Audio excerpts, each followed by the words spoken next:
1862, to an addressee or addressees unknown, written but never sent, so far as we know. No fair copy of any of them exists. And Dickinson's critics have speculated more and less responsibly that they were intended for Thomas Wentworth Higginson, a literary man at the Atlantic and correspondent. And they might have been intended for Thomas Wentworth Higginson, Henry Emmons, a law student at Amherst, Benjamin Franklin Newton, a tutor, Samuel Bowles, a local newspaper editor, Otis Lord, a judge and family friend, Kate Scott Turner, a friend and poet, Susan Gilbert Dickinson, a writer, a sister-in-law, God or the muse or no one at all. And the question of to whom they are written for may be entirely wrong in its premise, or at least less interesting than the questions of what they do and how they work. They are dramas of something, regardless of whether those dramas say much about the events of Dickinson's life. The poet Susan Howe notes their debts to Elizabeth Barrett Browning's Aurora Leigh and Charles Dickens' David Copperfield. The late Lucy Brock Boydell's collection, The Master Letters, wells up from Dickinson's and into those great countries of the blue sky of which we don't know anything. The artist Spencer Finch, who owes many things to Emily Dickinson, was thinking of the poem that begins, "Before I got my eye put out, I liked as well to see," when he measured the sunlight in the poet's garden and recreated the effect of a passing cloud in fluorescent tubes and theatrical light filters of an unearthly blue. So I'd like now to turn things over to my co-panelists and actually have people read these letters aloud. And we'll begin, I think, with Dora, who takes the letter that is numbered 187 from 1858. So Dora, would you? Sure. Dear Master, I am ill, but grieving more that you are ill. I make my stronger hand work long enough to tell you. I thought perhaps you were in heaven, and when you spoke again, it seemed quite sweet and wonderful and surprised me so. I wish that you were well. I would that all I love should be weak no more. The violets are by my side, the robin very near, and spring, they say, who is she, going by the door.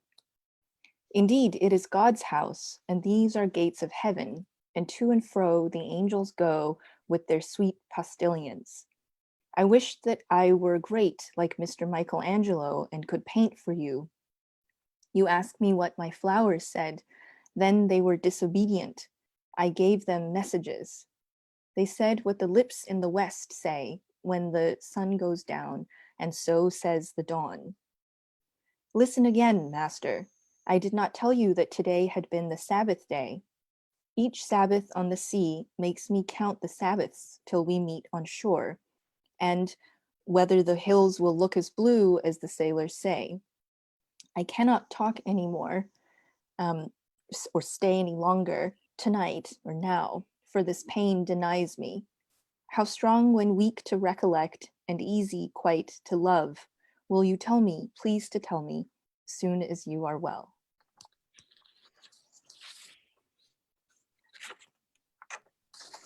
"233, to recipient unknown, about 1861.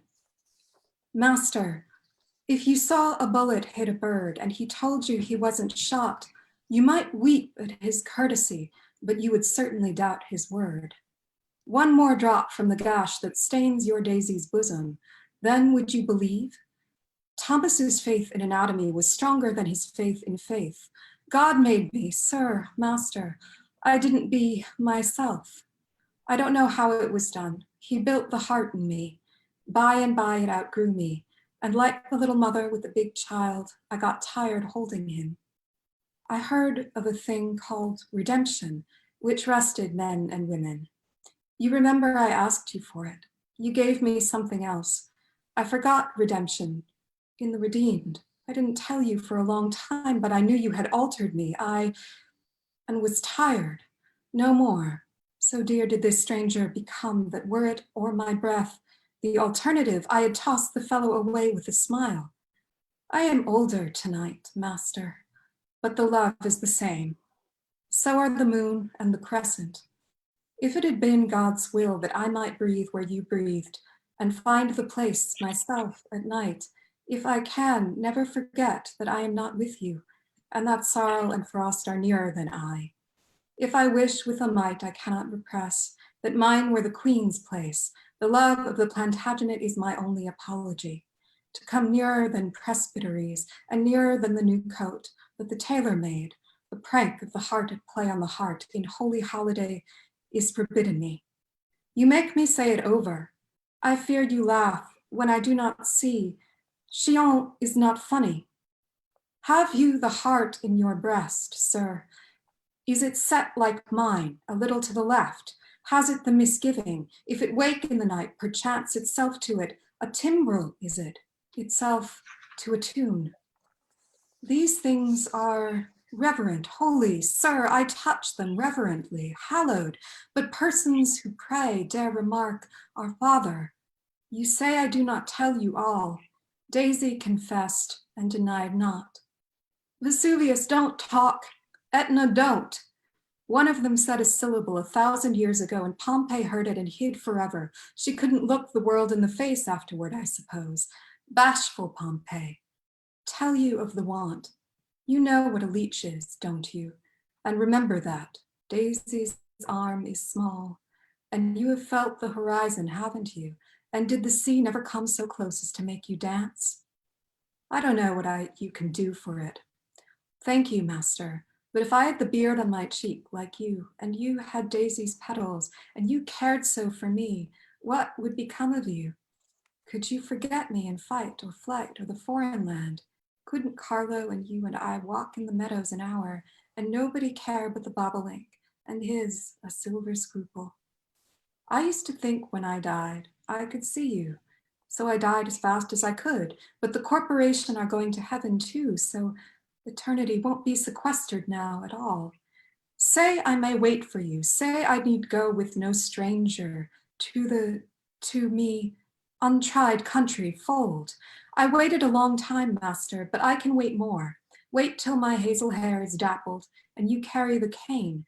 Then I can look at my watch, and if the day is too far declined, we can take the chances of, for heaven. What would you do with me if I came in white? Have you the little chest to put the alive in? I want to see you more, sir, than all I wish for in this world, and the wish, altered a little, will be my only one for the skies. Could you come to New England this summer? Would you come to Amherst? Would you like to come, master? Would it do harm, yet we both fear God? Would Daisy disappoint you? No, she wouldn't, sir, if it were comfort forever. Just to look in your face while you looked in mine. Then I could play in the woods till dark, till you take me where sundown cannot find us and the true keep coming, till the town is full. Will you tell me if you will? I didn't think to tell you. You didn't come to me in white, nor ever told me why. No rose yet felt myself a bloom. No bird yet rode in either.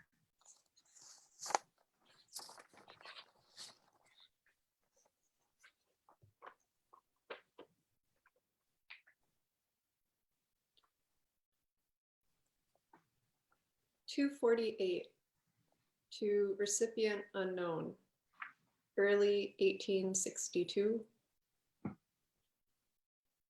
Oh, did I offend it? Didn't it want me to tell it the truth? Daisy, Daisy offended, who bends her smaller life to his, its meeker, lower every day, who only asks a task, who something to do for love of it, some little way she cannot guess to make that master glad. A love so big it scares her, rushing among her small heart, pushing aside the blood and leaving her faint, all and white in the gust's arm. Daisy, who never flinched through that awful parting, but held her life so tight he should not see the wound, who would have sheltered him in her childish bosom, heart. Only it wasn't big enough for a guest so large. This Daisy grieve her lord, and yet she often blundered. Perhaps she grieved, grazed his taste. Perhaps her odd backwoodsman life was troubled, teased his finer nature, sense. Daisy knows all that, but must she go unpardoned? Teach her, preceptor grace, teach her majesty slow, dull, at patrician things. Even the wren upon her nest learns, knows more than Daisy dares.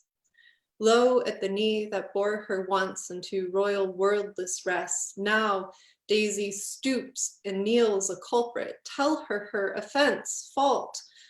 Master, if it is not so small enough to cancel with her life, Daisy she is satisfied, but punish. Do not banish her, shut her in prison. Sir, only pledge that you will forgive some time before the grave, and Daisy will not mind. She will awake in your likeness. Wonder stings me more than the bee who did never sting me, but made gay music with his might wherever I may, should, did go. Wonder wastes my pound. You said I had no sighs to spare. You send the water over the dam in my brown eyes. I've got a cough as big as a thimble, but I don't care for that. I've got a tomahawk in my side, but that don't hurt me much. If you, her master, stabs her more, won't he come to her, or will he let her seek him? Never mind, whatever, so long, wandering out if to him at last. Oh, how the sailor strains when his boat is filling. Oh, how the dying tug till the angel comes. Master, open your life wide and take me in forever. I will never be tired. I will never be noisy when you want to be still. I will be glad as your best little girl. Nobody else will see me but you, but that is enough. I shall not want nobody else anymore, and all that heaven only will disappoint me, will because it's not so dear. Thank you. To hear those words aloud in your voices was such pleasure. And I want to ask so much about how to understand these strange and passionate utterances on the page, but I suppose that maybe I'll start with a question that I always ponder when I go back to these letters, which is what do they want? why do they want that thing so badly?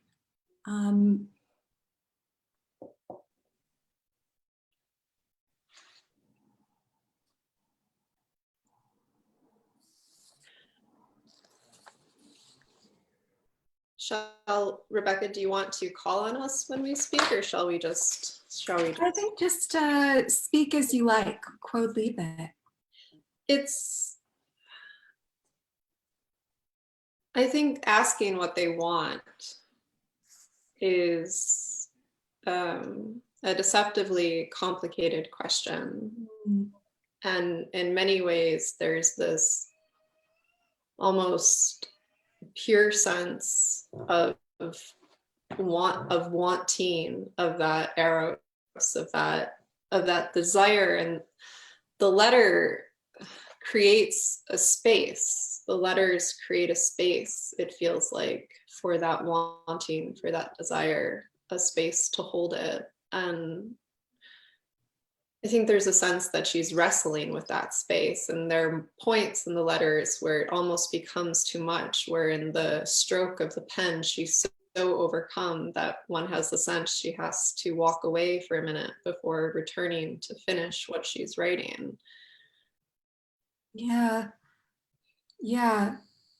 I love the idea that that it's the epistolary form, right? The letter form that she's speaking to and playing with. And at this point, by the time of the letter that you read, she's entering the phase of her life in which letters are going to be the major kind of vehicle for her as a writer. And I think it's worth thinking about maybe, the differences between what a letter wants and what other kinds of forms of writing want. Because I mean, I think, we may be in agreement about this point, maybe not, but I think we are probably as a group less interested in to whom the letters were for, than in why they look the way that they do and why they have the effects that they do. So what is it about letters? What is it about letters that seem to allow this kind of space to be open, to hold all of this longing? I definitely find myself singularly uninterested in the question of to whom they are addressed, and in just a cursory search of the master letters, that seems to be the dominant question. It's like who are they to? And I just find that so kind of baffling. But I also think that it's interesting that these are letters because they seem so, and I should say, I think the first letter feels a little bit different from the second and third. The second and third seem closer to each other than the first. The first seems to be the one that feels more like a letter, or what we would ordinarily think of as a letter. It seems more concerned with the addressee, and it refers to the master being ill, wanting to be informed, when he's well, or hoping, sending good wishes. But especially in the second two letters, I'm just struck by how, even though they're so impassioned and are so are addressed to this person or this recipient, at least, maybe not a person, they're so concerned. They seem so concerned with her own feelings first and foremost, and with the kind of with the outpouring and the effects that that this emotion is having on her. And so in a way they seem so non-dialogical, so it's sort of it's paradoxical in a way that they're letters, since we tend to think of that as a more dialogical form. Yeah, that is such a rich observation. And one of the things that I find particularly intriguing in it is it sort of troubles the waters of this notion that what a letter wants in the ordinary course of things is a response. I find myself wondering what possible response could be made to these letters as written. And I think it's absolutely right to kind of distinguish between what the 1858 letter is doing versus what the letters from the early 1860s are doing. I mean, it suggests, some kind of trope or question or impulse revisited and reworked, I think. Tempting to kind of lump them all together, but maybe they also have kind of discrete objects or discrete ways of working, which kind of makes me want to ask, it's the language of these that every time I find myself sinking into, and sort of trying to kind of investigate these super saturated architectures of desire, but also Baroque imagery. Even the fact that they are presented to us in the edition that we are all reading from us with all of these bracketed crossouts. They're not fair copies. They're not the versions that one would send to a correspondent if one were writing longhand. They're very much, or they have the feel of something that's drafted and redrafted, which sort of is hard to kind of square that totally with a sort of performance of spontaneous passion, right? Like this is something labored over. So the passion in them is also art in many ways. And it just, this is maybe kind of a banal question, but I love the idea of your response to it. So maybe less banal than it will sound, but I wonder just, what are some moments in here, if there are any, that seem to exercise that kind of a grip on you? And I would be keen to hear, particularly from the letters that you read. Rebecca, I want to answer that question, but I want to actually go back to something Doris said and perhaps offer some disagreement. I read these letters very dialogically. There's a way, the conversation that she's having with herself, and drawing herself into conversation, and triangulating this third figure who is unknown, feels to me very much like an unfolding, and an invitation, and it seems to be, I think, intimately bound up with the way in which we might think about the epistolary form as a form which serves, wants, does something specific, with desire, with longing, with that kind of drive. And there's, in reading them together, I was struck by the illness and the injury and the wound, right? The illness and the injury, and I am ill, but grieving more that you are ill. Oh, did I offend it? This sense of offense, of distance, of that wrestling with oneself, and leaving us to wonder what that offense might be. And then the one Rebecca read, if you saw a bullet hit a bird, right? This sense of trust, of that is also built into the form of the letter, is something which is contained. And in that sense, I think letters contain, but they also offer us a container, for this kind of conversation with the self, and as a space for desire. I like the idea that that the conversation or the dialogue, as you were saying, Sam, it seems like you were suggesting is between her and herself, and the master is kind of brought in as the third kind of triangulated figure, yeah, I mean, I think that feels persuasive to me. And maybe when I said non-dialogic, and maybe in fact what I mean is a sort of just a conversation between her and the master, right? And in fact, I like the sense of the kind of unfolding conversation with herself, and the addressee is actually the triangulated person rather than some third party. I mean, I think often letters, and if you think about letters in fiction, they often kind of have this triangulating function, but I like that the ostensible addressee is actually that triangular figure rather than the sort of, primary recipient or the person that she's speaking to.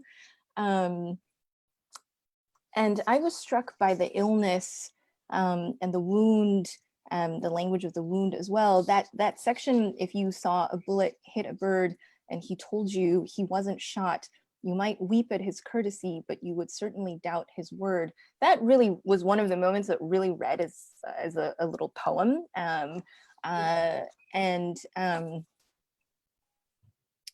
But actually what I was thinking about as well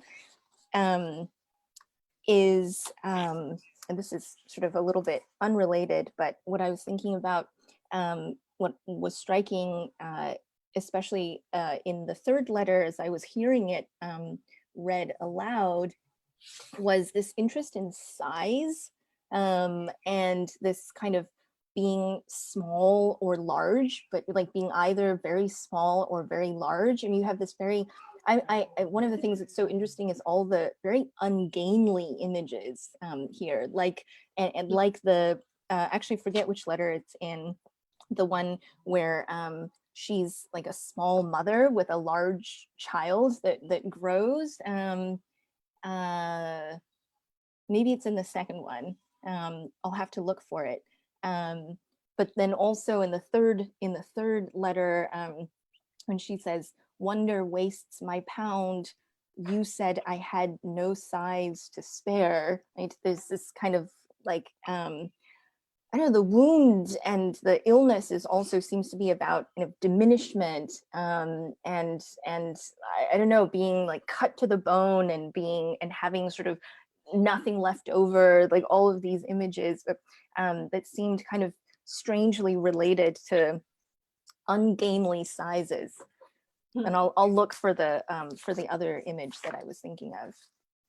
Yeah, just to build on that, it also it very much feels like an emptying out.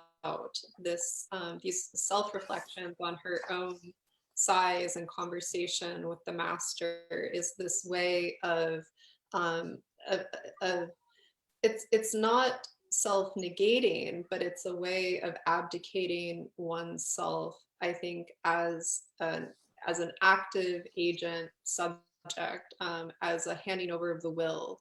You know, I think we all agree we're not interested in who these letters were written for, but the word master itself is a rather striking term. And if one thinks of offering obeisances to a master or making offerings to a master, whether that is a person or a form of the divine, it's not even necessarily done in with the anticipation that one will receive something material in return.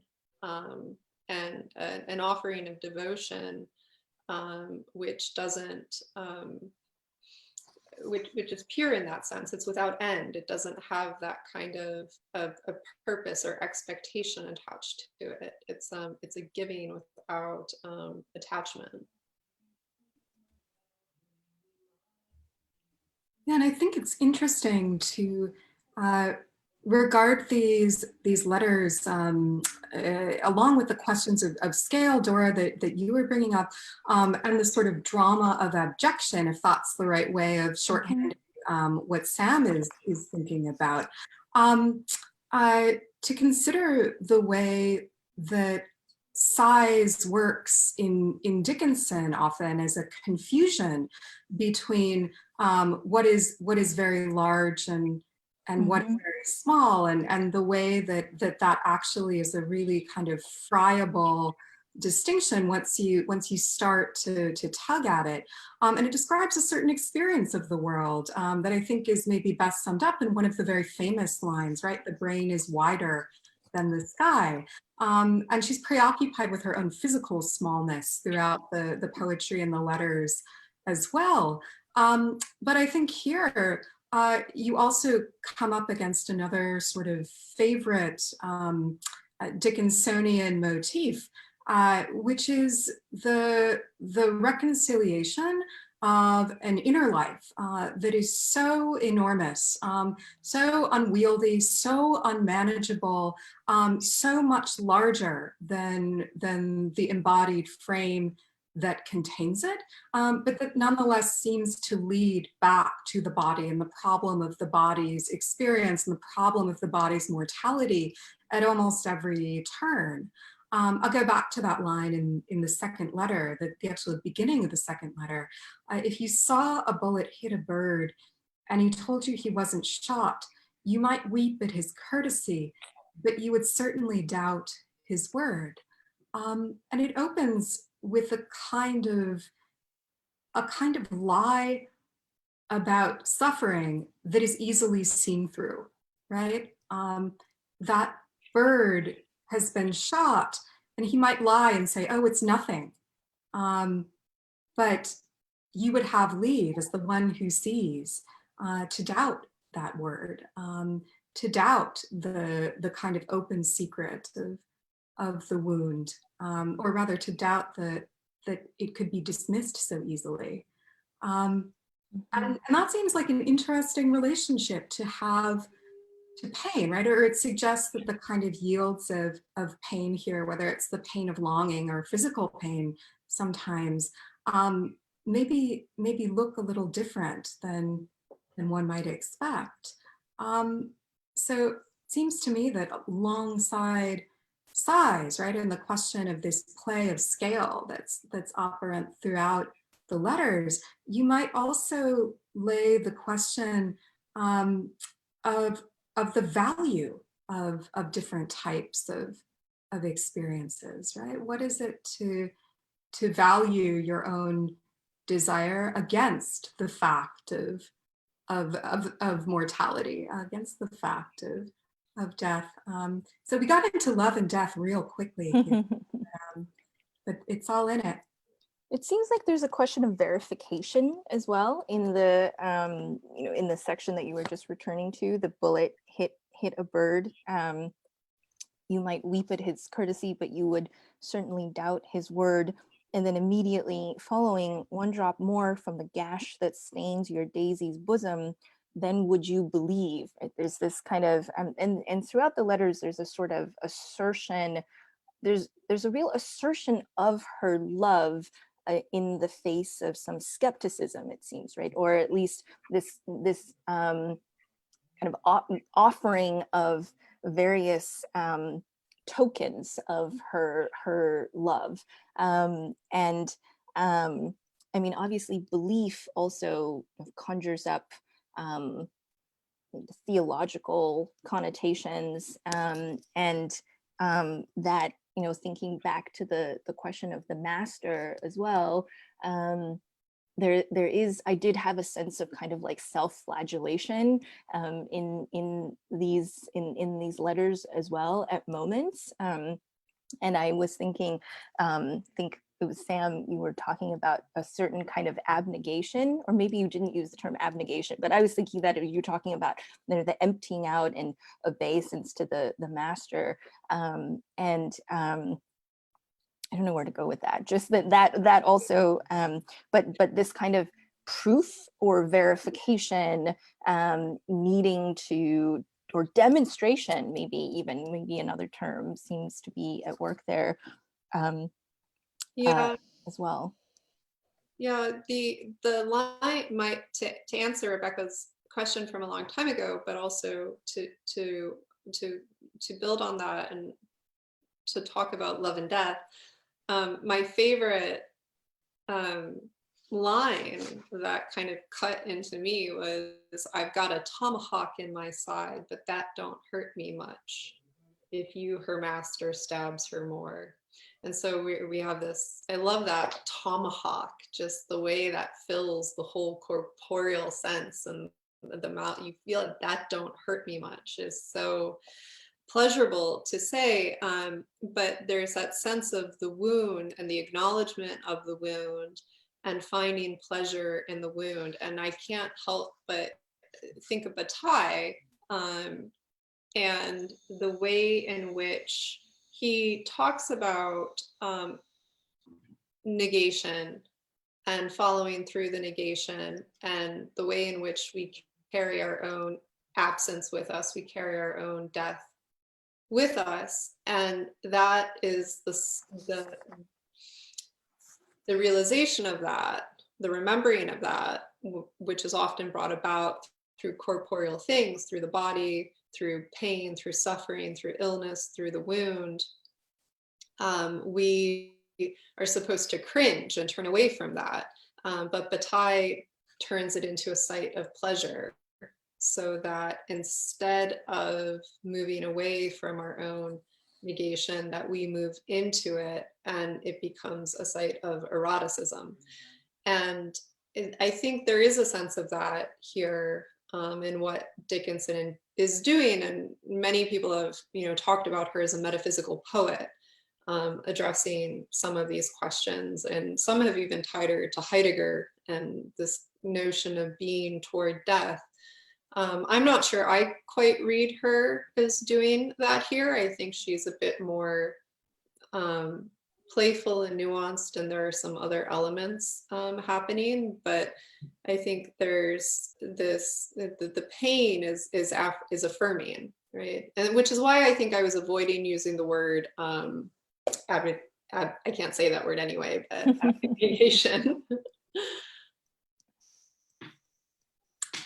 I want to ask a little more about something that weaves together maybe the way that these letters operate by a form of negation, also with the question of verification, right? Because I think that there is this version of Dickinson that may be kind of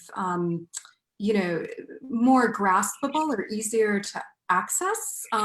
That she's sort of kitschy or cutesy or precious or something of that nature. And there certainly is kind of in the forms that she often chooses to use, something of the sing-song, something of the playful, to borrow a word that Sam was using. She's often associated with ballad meter or common meter or hymn meter, which you can hear right off in some of these letters. Even they're partly metrical or they're partly rhythmic in that way. So that's generally, to use the technical terms, alternating lines of 8 syllables and 6 syllables in something like iambic tetrameter and iambic trimeter with some trochaic substitutions. I won't get deep into the weeds of prosody in this context, but the rhythm of it is so driving and so kind of easily recognizable that it's easy to caricature, right? My life had stood a loaded gun in corners till a day. It's almost this sort of immediately recognizable as Dickinson's meter these days, but also it's one of these characteristics that has sort of led people to dismiss at times her poetry as sort of only doing one thing. And I think actually one of the things that I was thinking about as you were talking about both negation and verification, which is that this seems to me kind of a test of the prosodic qualities, of the sonic qualities of her poetry in a sort of different context. It seems to me that that's one of the really witty and playful things that is getting verified here, is the possibility of these rhythms, when sort of deployed in an epistolary form. And so you see the marks of that kind of all over these letters, I think. And there is something, I think, to the way that those rhythms get deployed that is very much about this process of kind of an eros of investigation, right? An eros that is interested in figuring out how much turns on an if, right? The if, which is so prevalent throughout these poems. And I mean, I think one of the things that leads me to wonder about is, what do we make of these as documents that are exploring a certain literary possibility, or that are exploring a certain poetic possibility? What would be the kind of motive to write in this way, or what is it trying to think about or to think through, if we think that might be something that is more interesting to us than the question of who they're for? What are they attempting to work out?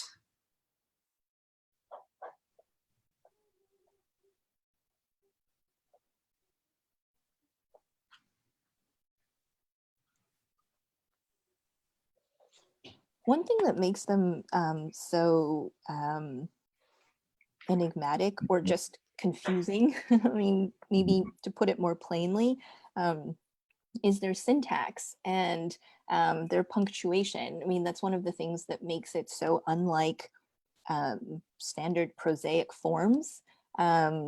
So, you know, just being able to parse, even knowing how to parse the letter, like I just kind of happened on this sentence in the second letter, I am older, dash, tonight, master, dash, but the love is the same, dash, so are the moon and the crescent. And I had initially read that as, you know, a pretty clear line. And then I suddenly was thinking, but I am older, dash, tonight, master, the dash between the older and the tonight actually suddenly seems much more confusing to me than I had initially read it, which was just, I am older tonight, master, but the love is the same.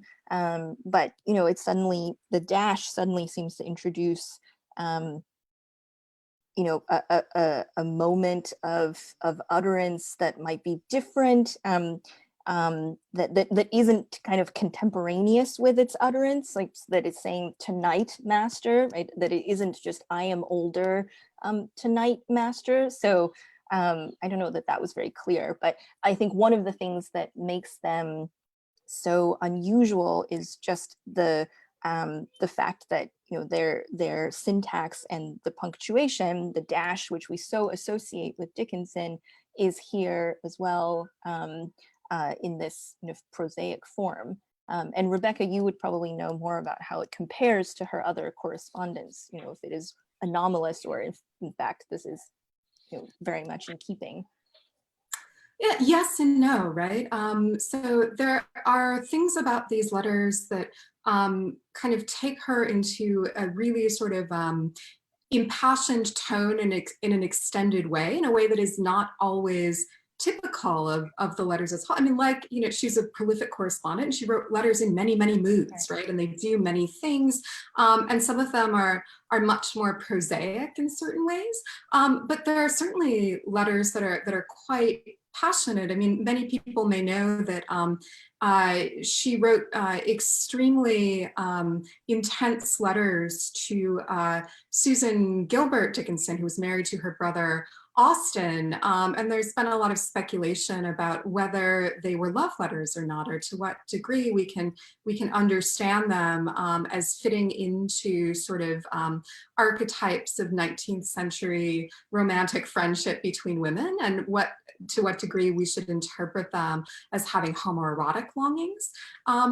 And there is something to the idea that she was, you know, in effect in her letters, a whole person, right? In many ways, they were her primary kind of interface with the world, right? You remember the famous line of the poem, "This is my letter to the world that never wrote to me." And as such, there is a kind of exchange desire in the other letters, which we know many of them to have been answered. Lavinia Dickinson's sister burned much of the other half, particularly of her correspondence when Dickinson died. So we don't have a lot of the responses to these letters.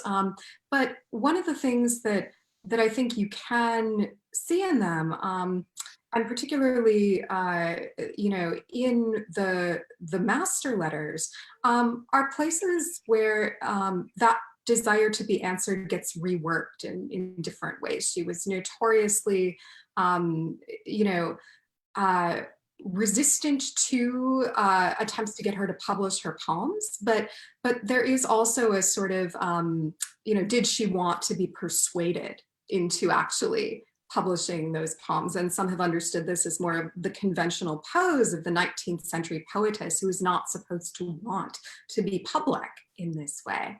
And I think one of the things that's distinctive about the master letters in particular is the degree to which they undo the epistolary form, just as about, you know, the actual act of circulation, right? The actual act of exchange. And I think that you see the kind of heightened language and the heightened rhetoric sustained at such a pitch throughout these letters, as being expressive in certain ways of a reworking of exchange desire, or an attempt to find some sort of outlet that is not necessarily dependent on circulation, or dependent on the response of actually getting a letter back in the mail. They're just like emails that you save in your drafts folder and keep editing.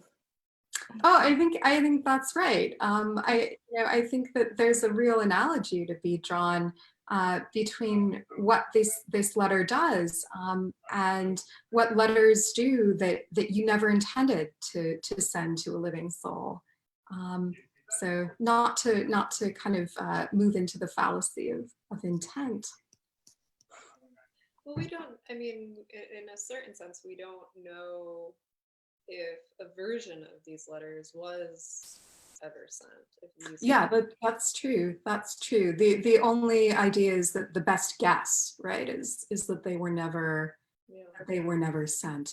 And that may too be kind of a point of interest for us, is that the one reason that these letters are so endlessly rich is that we can neither restrict them to that which was meant to be sent to a particular individual, or restrict them to that which was meant solely as a literary performance. We just do not have the evidence to suggest either way. And I sort of want to ask in the moments that remain to us, about maybe sort of your relationships to Dickinson more generally, and how these letters fit into those relationships, and especially perhaps as people who are interested in her poetry, but not overly invested perhaps in the kind of scholarly debates, for instance, about her poetry. You're invested in many other kinds of scholarly debates. Rebecca, can I ask you a question first that I was thinking about as you were talking? So, you know, these letters are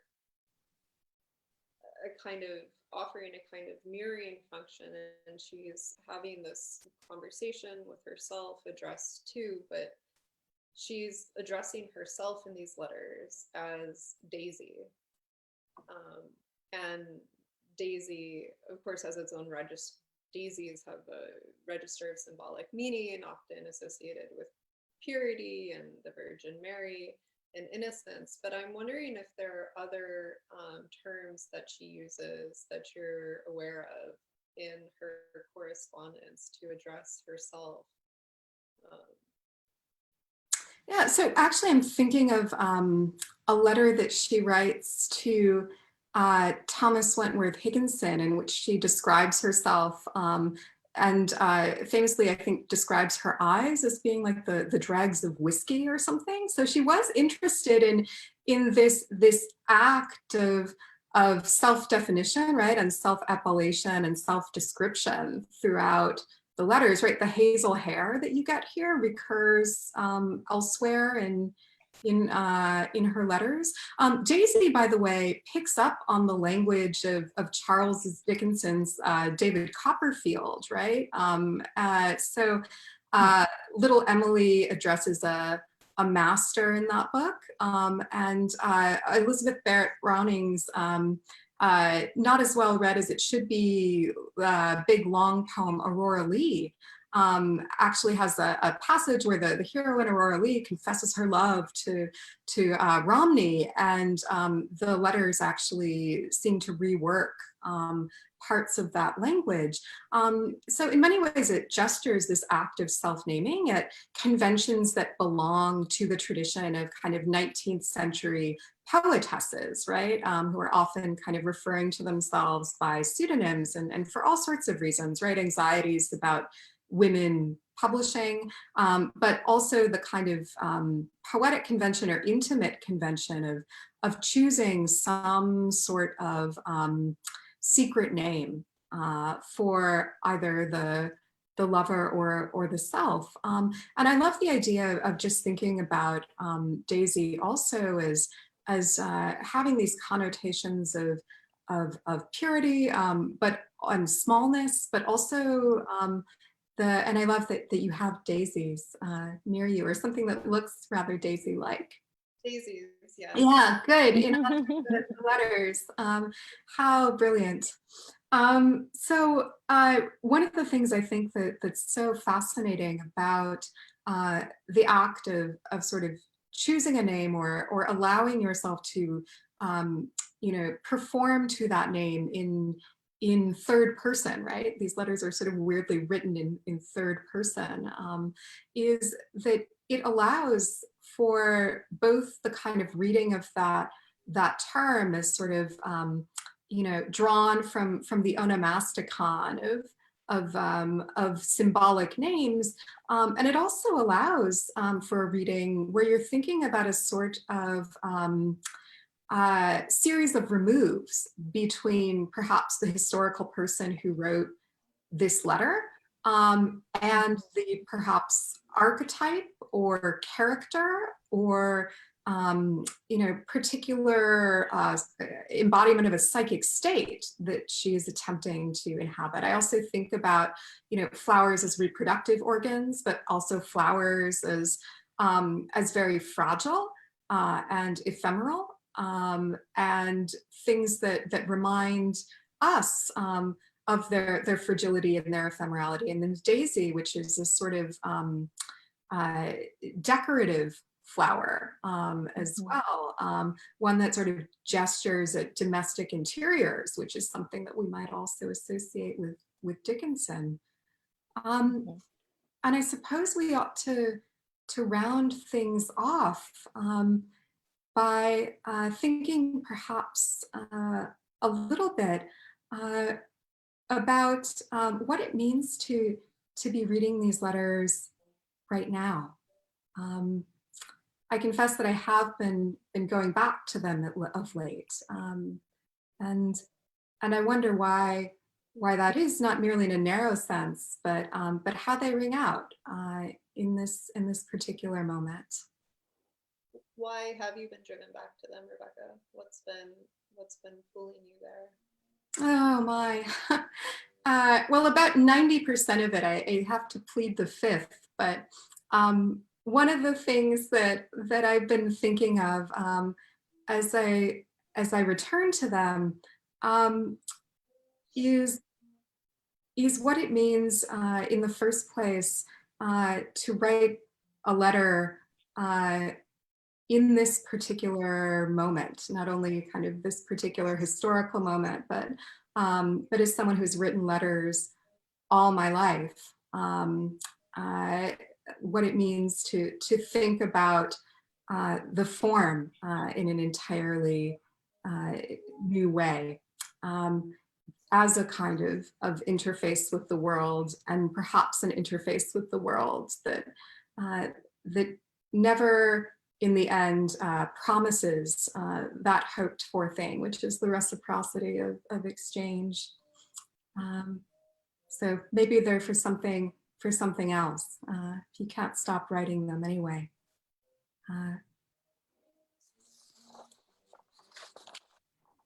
I'm also just struck, this is kind of really just a tangential comment in response to what you've been asking, Rebecca, but I was just struck by their different forms of address.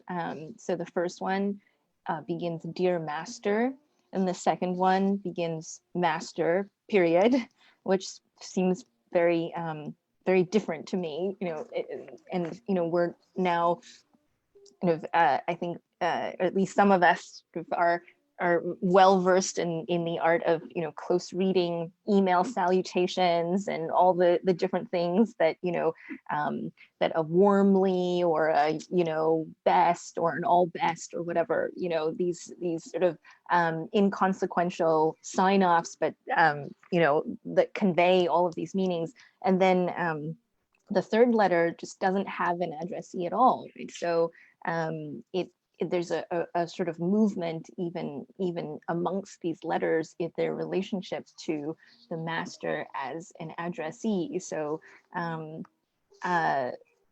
it just seems like not having, when I think about sort of writing letters and the epistolary form and the conventions that attend that, the differences between, you know, the first sort of, dear master, you know, I heard that you are ill, or I am ill but grieving more that you are ill, to this final no mode of address, and just sort of jumping right in with, oh, did I offend it, Daisy, Daisy offended, you know, seems like quite a jump. Yeah. And I think one thing that is really striking there is also that there's no closure on any of these. They're unsigned, right? She names someone, Daisy, right, by a pseudonym, but these letters are not signed either. They just Mhm. they trail off as if Mhm. it didn't matter who was writing them, Mhm. as if what mattered more was the form of address than the parting of an official closure. Um, and I wonder if perhaps after I can maybe ask Sam if there's anything else that she would like to say about the master letters. If we better trail off with our own form of unclosed closer. Yes, I think now is a good time to be writing letters, and if nothing else, perhaps our conversation will provoke or encourage some people to pick up a pen and some paper and find some pleasure in the act of writing to others in this moment that we are collectively living through. Yeah, they are a high pleasure. They are one of the highest pleasures, I think. So thank you so much for joining us. And I owe you all a letter. Can I read a line that I think might send us out Yes, please. from the first letter? You ask me what my flowers said, then they were disobedient. I gave them messages.